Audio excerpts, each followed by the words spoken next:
காலிலே போட்ட மிஞ்சிதான் காதுல பேசுதே. கழுத்துல போட்ட தாலிதான் காவியம் பாடுதே.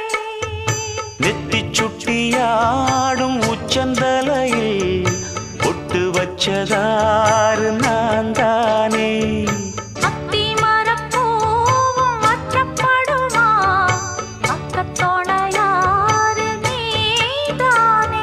ஆசை பேச்சில் பாதி மூச்சில் லேசாதேகம் சூடு.